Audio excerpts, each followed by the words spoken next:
Hi, welcome to the week one lecture. Uh, this week I'd like to talk about stress in the 21st century.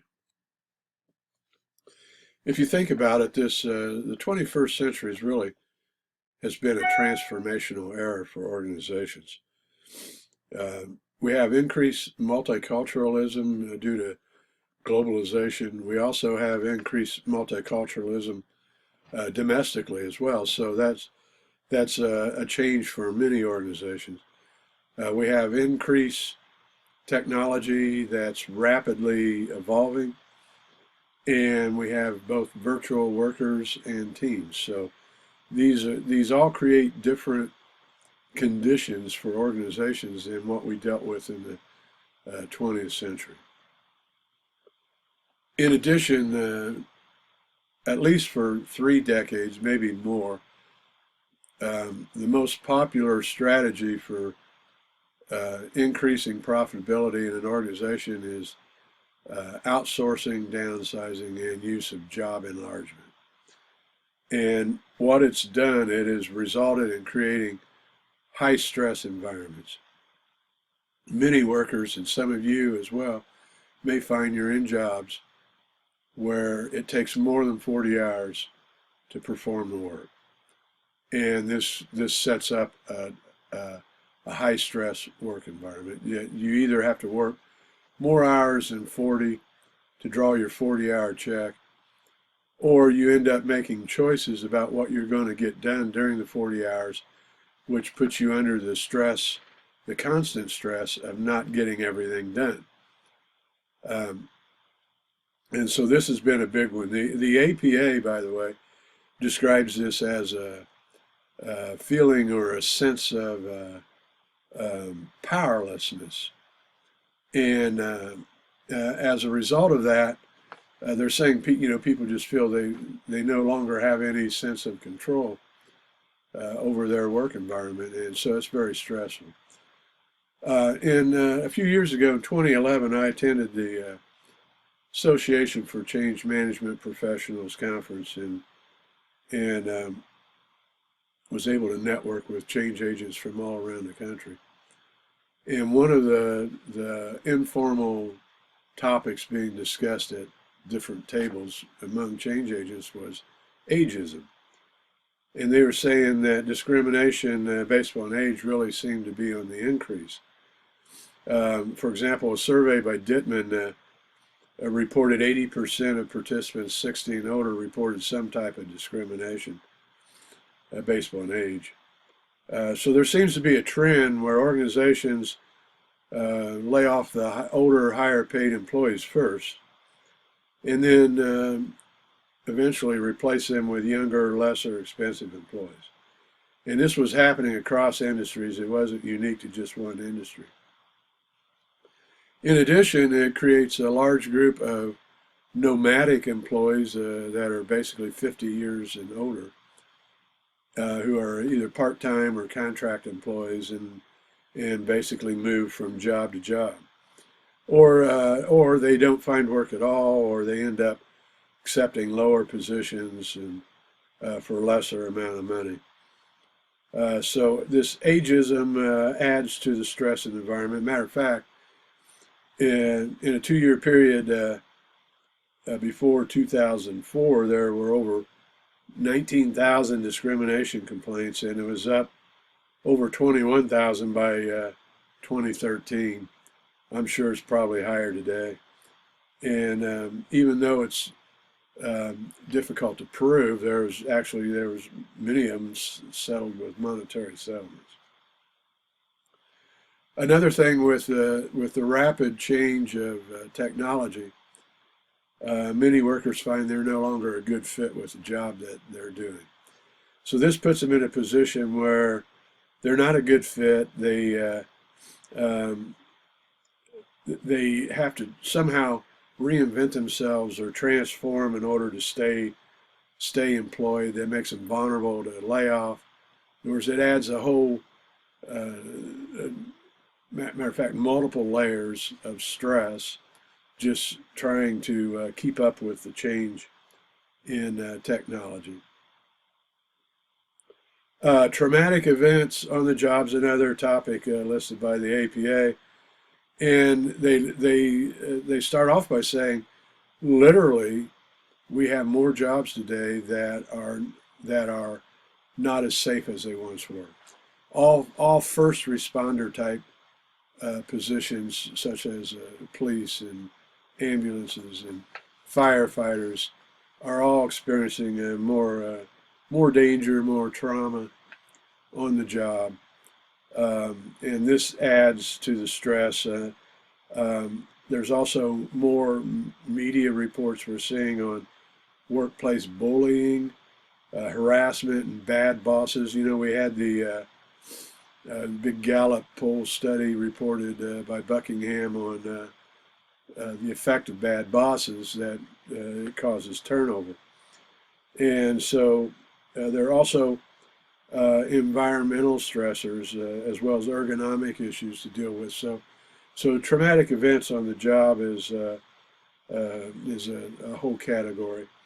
Another one, Schwartz talked about income inequality, and it's a strain on all types of businesses.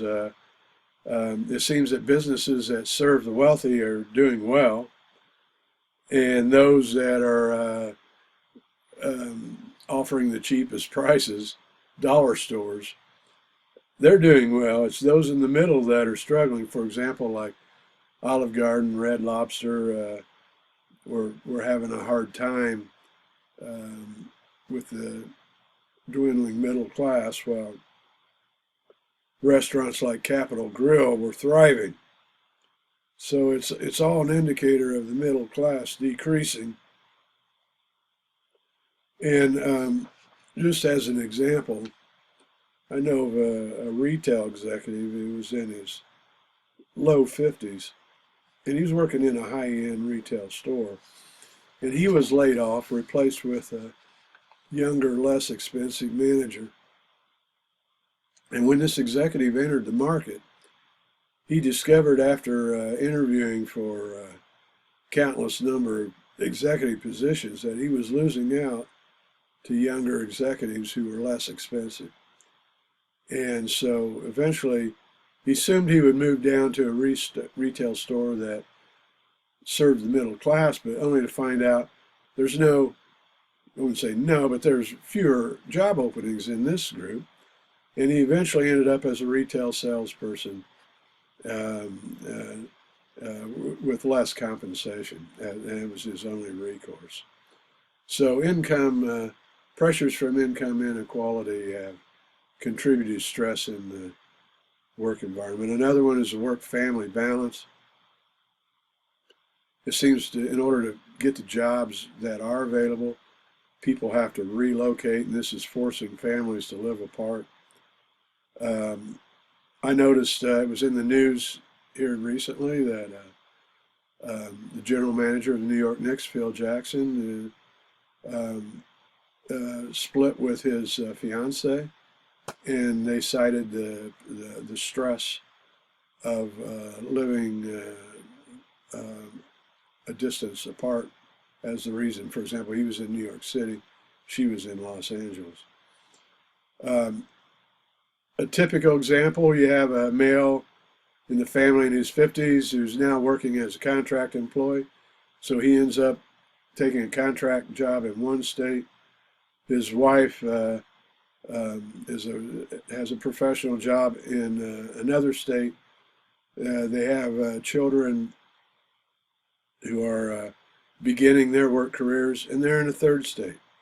So you end up with the nuclear family all spread out due to work, and this, if you think about this, is their support base. So it takes them away not only from the support base of their nuclear family, but also from extended family. And this problem is predicted this will increase importance because of the millennial generation. It's a very high value, so they're going to be very focused on this. Also, if you look at pensions and security, I know the auto industry eliminated pensions for its salaried workforce,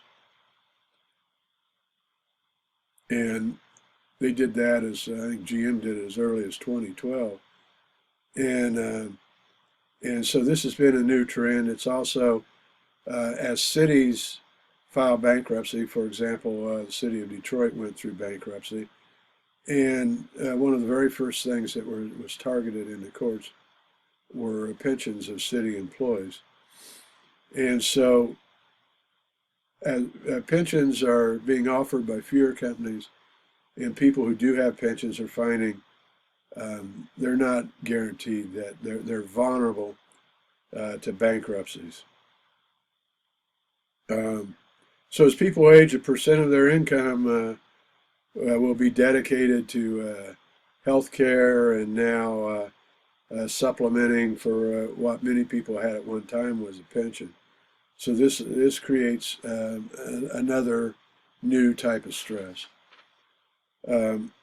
Some trends we're seeing in the media and new technology, such as hearables. I saw one where it was designed for drivers of cars, and they put on these headphones, and the headphones would both vibrate and make sounds if the driver's head started to nod. So it was designed to keep the driver awake, and so it was a safety feature. We're going to see a lot more of that use of biofeedback. Mindfulness is another very popular trend. It's something I'll be talking more about during the course. There's a lot of pretty good applications for mindfulness. A very popular topic under mindfulness is attention and distraction.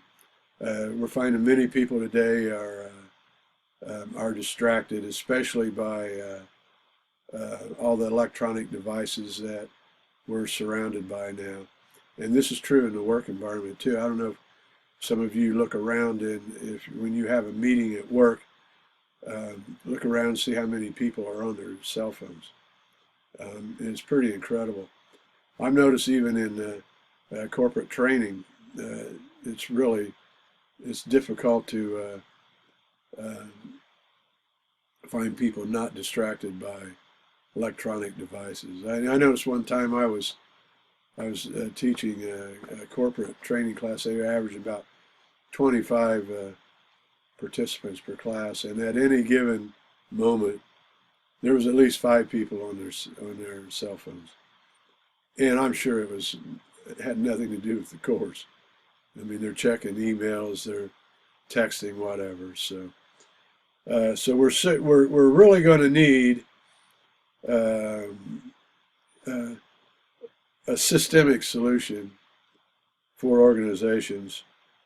And so if you think also, as we think systemic solutions, we've reached a point in political governance where empathy and social responsibility seem to be at an all-time low. That politicians are more motivated to reduce or eliminate the social safety net, and which puts people out on their own. So we really have an important topic with stress in organizations, and I think as people age, it's really going to take a toll. And especially, I think organizations are going to have a need for psychologists to do interventions, and many of those interventions are going to focus on secondary interventions such as mindfulness, exercise, and things, even use of technology like Fitbits and things to help motivate people to deal with their stress. Thank you.